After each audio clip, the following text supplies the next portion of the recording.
Hello everyone. Let's review shloka number 43 in Lalita Sahasranamam. śāṅkarī śrīkarī sādhvī śarachchandranibhānanā śātodarī śāntimatī nirādhārā nirañjanā. Let's review the meanings. śāṅkarī. The simplest meaning is wife of Shankara. Therefore, she is śrīkarī. Another thing is Shankara and śāṅkarī are the presiding deities of Varanasi. So that is another meaning. But śrīkarī is sham karoti iti śrīkarī. Sham means happiness or auspiciousness. We say sarva mangalam. Whatever is auspicious is sham. So sham karoti. She creates happiness or she confers auspiciousness, and therefore she is śrīkarī. śrīkarī. Shri means prosperity, well-being. So she is someone who creates prosperity and well-being. Therefore she is śrīkarī. So as Lalita's devotees, when we worship her and we are attached to her and we consistently engage with her, she creates well-being and auspiciousness. That's where Lalita is capable of giving us both worldly enjoyment as well as liberation. So in that she creates happiness as well as prosperity. Sādhvī. Sādhvī means a virtuous woman, a chaste woman, and Sādhvī is someone who's faithful to her husband. And we all know Lalitambika is very attached to her husband Kameshwara. So Shiva, she is attached to Shiva. So in that she is Sādhvī. In fact, in Saundarya Lahari, Adi Shankaracharya says that she is the embodiment of chastity, meaning that someone can be well read and they'll be called as Saraswati Vallabha, or they have Saraswati Kadaksham, which means that they are dear to Saraswati. And if someone is very rich, we call them Lakshmipati, which means they are the Lord of Lakshmi. Whereas there is nothing like being dear to Lalita or Parvati, and that is only Shiva. So that is one way to look at it. The other way that I personally interpreted this is Sādhvī. When you think of someone who's virtuous, you can also interpret that as someone who has ethical moral standards. And if you look at money, a person can have money, tomorrow they may not have it. So money is not something that's constant. It can come and go. So today somebody can be rich, tomorrow they can be poor, and today somebody can be poor, tomorrow they can be rich. So that is possible. So it's not constant or consistent. So it could leave you. And similarly, Saraswati, knowledge. It's not as easy as money to leave, but you can imagine someone who is very good at singing. As they age, they may not be able to sing as well. Someone who's very good at dancing, as they age, they may not be able to do the same. And then even if someone is a great orator, someone knows a lot of things, as they age, memory declines, these things could be forgotten. So even with knowledge, there is a chance that it can stay with you or it may not stay with you. Whereas if you look at Lalita, the only way she can be attained, and we saw this earlier, she is bhavana agamya, bhakti gamya. So which means she can be attained only through contemplation. She can be attained only through that complete devotion.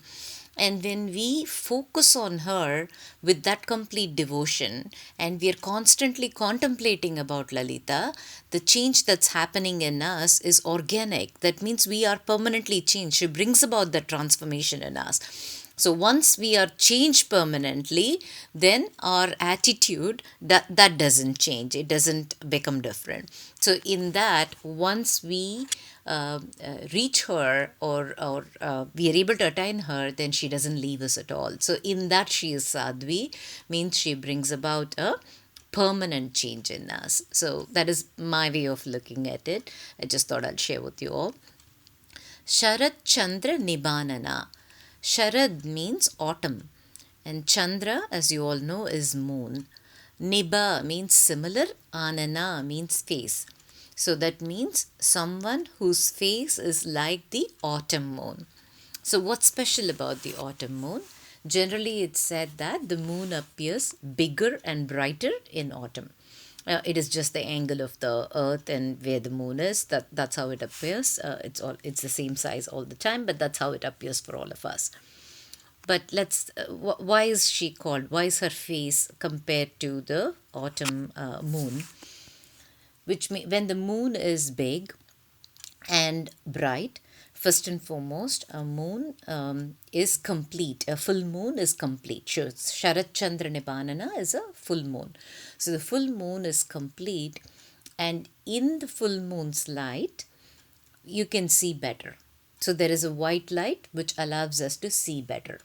So her face being compared to the full moon means that she brings the ability for us to see things clearly, which means she is removing darkness, the ignorance. So śarachchandranibhānanā is someone who helps us see things clearly, like in an autumn moon where we can see things better. śātodarī. śātodarī means someone who has a slim waist. And we also saw this in the namas before. Whenever that is referencing a slim waist, that is referencing to the kundalini. So the ability for the energy to raise. So there is also something that says her waist can only be understood by inference. So śātodarī refers to the kundalini. And now you can connect it with the śarachchandranibhānanā. What this means is that she is that kundalini energy, and at the sahasrara, when it raises at the sahasrara, it's supposed to have this bright light, and that is the subtle reference to the kundalini. śāntimatī. śāntimatī means one who is peaceful. That is one way to look at it. Shanti is peace and Mati is mind. And the other way to look at it is she creates that peace in our mind. So when we worship her and we are constantly engaged with her, she creates this clarity for us where we are able to see things clearly, because of which we are able to raise in our transformation. And as we raise in our transformation, the ultimate result is that we are reaching that bliss, and we are getting a respite from this restless seeking. And if you see, for all the human beings, that is what causes all the suffering. It is our desires. It's always wanting for something more. And that is coming because we don't understand that we are that divine, and therefore there is this inherent sense of lack, because the ultimate reality constrained itself into a particular form and therefore became limited within that particular capability. So there is that sense of lack, and that sense of lack is what causes us to seek other things, which is our raga. And when that is stopped, or when that is coming to a halt, then bliss is the achievement. So śarachchandranibhānanā, śātodarī, śāntimatī can be seen as a way where she creates this ability for us to see clearly, and which allows us to improve our energy, the kundalini energy, reach to a point where we are transformed completely, and that transformation results in the ultimate bliss. Nirādhārā. Nirādhārā means one who is without support. Ādhāram means support. Nirādhārā means without support. What this really means, and we'll see this in more detail, nirādhārā and nirañjanā now are starting to depict the nirguna Brahman. So Lalita is that ultimate reality. The nirguna Brahman is what is being referred here. We'll see this in more detail in the next video.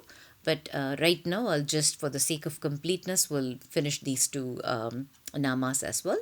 Nirādhārā means one who is without support. And we should not literally interpret it as she has no support. It means that she is independent, meaning she is the one who supports the entire universe. According to Advaita, this one ultimate reality is manifesting the entire universe. So everything we see in this universe is that one ultimate reality. So things in the universe cannot exist without her, because she is the essence of everything in the universe, whereas she can exist on her own. So to take an example, so let's say you have gold, right? With gold, you can make a necklace, you can make a earring, you can make a bangle. These are all different forms of gold, right? So the gold can exist on its own. That it can just be gold. It doesn't have to be a necklace, it doesn't have to be a bangle, it doesn't have to be a earring. Gold can exist on its own.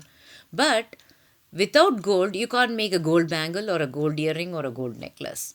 So, like that, we are all the forms of that ultimate reality. We cannot exist without that ultimate reality, whereas the ultimate reality can exist on its own. That's why she is nirādhārā, because she doesn't need any support, she can exist on her own. Nirañjanā. Nirañjanā means without blemishes. So she is one who has no faults. Everything is good. So Nirañjanā is someone who is without faults. And in the next video, we'll see in more detail about the Nirguna Brahman. That's all for today. Thank you.